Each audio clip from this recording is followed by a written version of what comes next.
बम बनाने की पूरी वो हो गई, ट्रेनिंग हो गई, सब कैसे हो गया वहाँ? देश में पत्थरबाजी क्या कर रही थी आपकी एजेंसियां? आप तो पूरे देश में पत्थरबाजी करवा रहे थे, आपके बीच में मैं बोला। और आज भी जब बरेली में हो रहा था तो वहाँ पे क्यों बड़े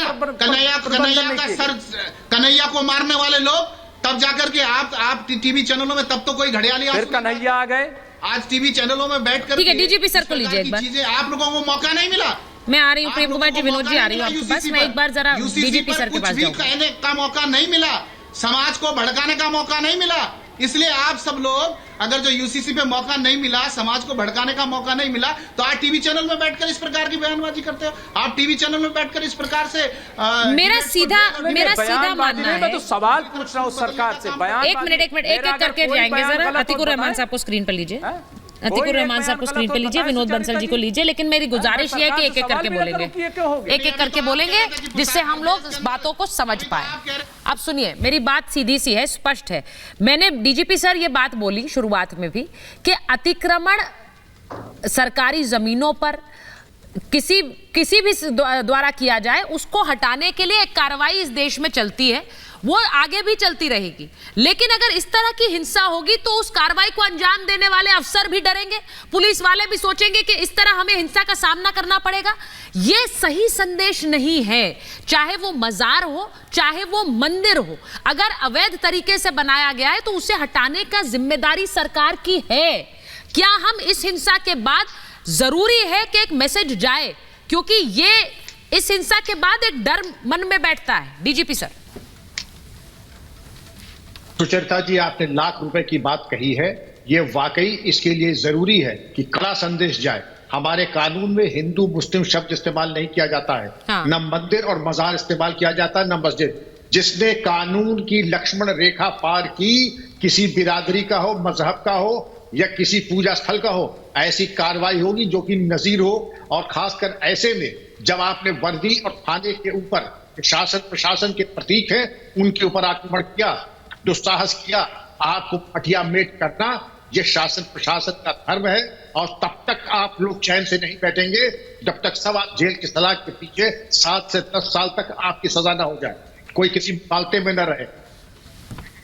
अगले 48 घंटे में सर ये खबर बता रही हूं, उसके बाद मैं अतीकुर साहब के पास जाऊंगी, विनोद जी के पास। अगले 48 घंटे में बड़ी कार्रवाई की जाएगी। उत्तराखंड के डीजीपी कह रहे हैं, वो कह रहे हैं दंगाइयों की पहचान हम कर रहे हैं और अगले 48 घंटे इसमें आप बड़ी कार्रवाई देखेंगे। जिन लोगों ने यह हिंसा बरपाई है उन पर बड़ी कार्रवाई की जाएगी। अब देखना यह है कि वो संदेश कैसे जाएगा। मैं बार बार कह रही हूं कि उत्तराखंड में क्या यूसीसी एक एंगल है। मैं विनोद जी आपसे पूछ रही हूं, जिस तरह के बयान आ रहे थे यूसीसी को लेकर, और हम बार बार कहते हैं कि एक यूनिफॉर्मिटी वाला कानून है, किसी मुसलमान को इससे नुकसान नहीं है। जब देश में एक क्रिमिनल लॉ है जो एक बराबर है, तो एक सिविल लॉ भी एक बराबर है, तो किसी को किसी के धर्म से दूर नहीं करता। लेकिन बयान ऐसे दिए जा रहे थे, उन बयानों के चलते क्या यह हिंसा हुई है?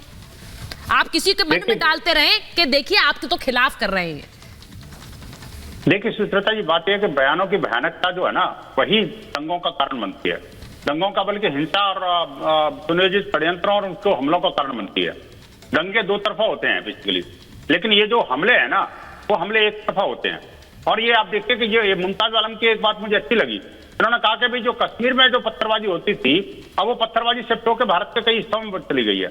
मैं कहता हूं जो कश्मीर में जिस तरह से मस्जिदों के ऊपर पत्थर इकट्ठे किए जाते थे, अब वहां सरकार सख्त हो गई है।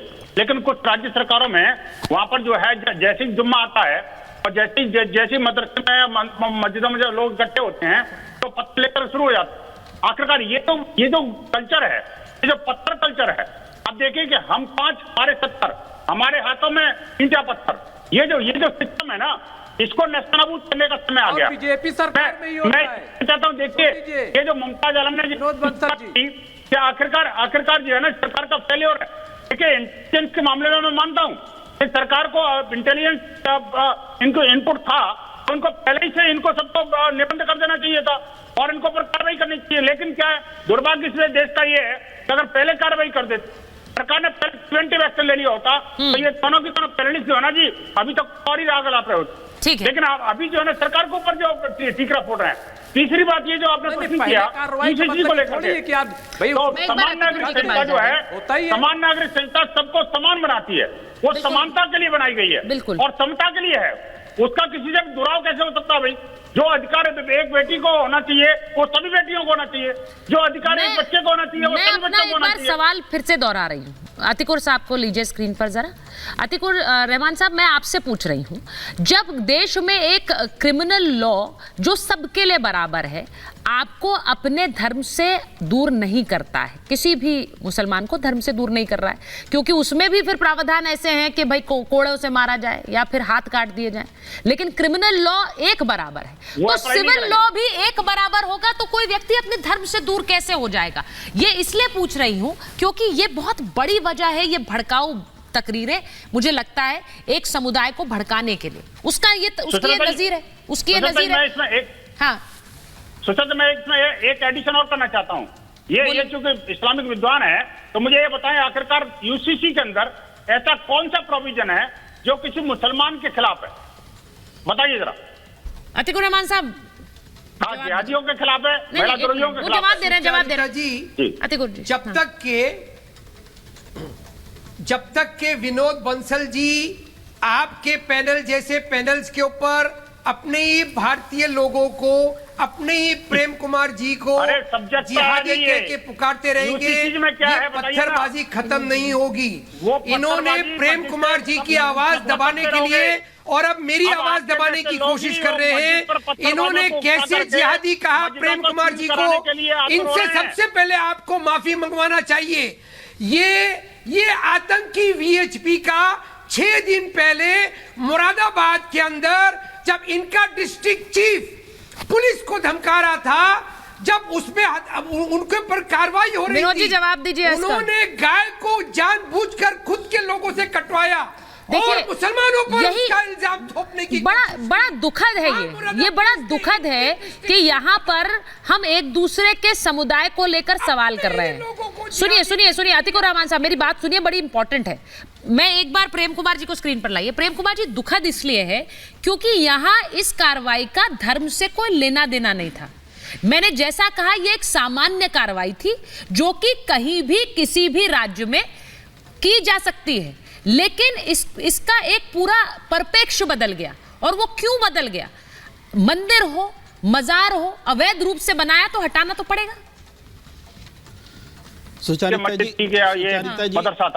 सुचारिता जी देखिए, जो दृश्य पुलिस के घायल होने के हमारे पास हैं, जो उनके बाइट्स हैं, उससे एक गुस्सा हमारे मन में है कि हमारी पुलिस पर यह हमला हो रहा है, तो कैसे ये क्यों ये रुकना चाहिए? लेकिन ये गुस्सा किसके खिलाफ होना चाहिए? उपद्रवियों ने हमला किया या उन लोगों के खिलाफ भी जिसने इस हमले को होने दिया, ये जानते हुए भी कह रहे हैं आज मुख्यमंत्री की सुनियोजित है। सुनियोजित है तो ये हुआ कैसे? और अगर सुनियोजित अभी आपको पता चल रहा है, अगर बिना जांच किए हुए, फर्दर जांच के बगैर आप तत्काल घोषित कर दिया कि सुनियोजित है, इसका मतलब आपको पहले से पता था। और जब पहले से पता था तो आपने रोकने में लापरवाही की। हमारा गुस्सा है कि हमारा पुलिस जो है लहूलुहान है, लेकिन ये तो आपने पॉइंट पकड़ लिया प्रेम कुमार जी। प्रेम कुमार जी, अब तो ये पॉइंट आपने पकड़ लिया। पहले आप कुछ और कह रहे थे। दिए जाते हैं 48 घंटे में ये कर लेंगे और पहले आप कुछ और कह रहे थे। 46 घंटे में वो कर लेंगे। तो रहे थे क्या डीजीपी साहब उत्तराखंड के? अच्छा, क्यों हुई ये घटना? देखिए, क्यों हुई ये घटना? ये सवाल वाजिब है, ये घटना होनी नहीं चाहिए थी, लेकिन उससे जुड़ा सवाल दूसरा है। मैंने कहा कि अतिक्रमण हटाने को लेकर कार्रवाई होगी तो क्या देश में हिंसा होगी? प्रेम कुमार जी, क्या हिंसा होगी? हिंसा नहीं हो। क्यों हुई है? इसी के लिए शासन होता है, इसी के लिए व्यवस्था होती है। आप थोड़ी देर पहले यूसीसी और उसके फायर ब्रांड नेताओं को के बारे में बोल रहे थे जो भड़का रहे थे। आप जब सुचारिता जी जान रहे हैं कि उनके बयान से माहौल खराब होता है तो सरकार क्यों नहीं जान रही? कैसे वो बयान देकर के बाहर में घूम रहे? क्यों? अगर उस बयान से ये हिंसा भड़की है तो उस बयान उसी समय रोक देना चाहिए। सुचारिता जी, आप समझ रही और सरकार नहीं समझ रही। अब मुझे हिंदुओं पर हमला किसने किया?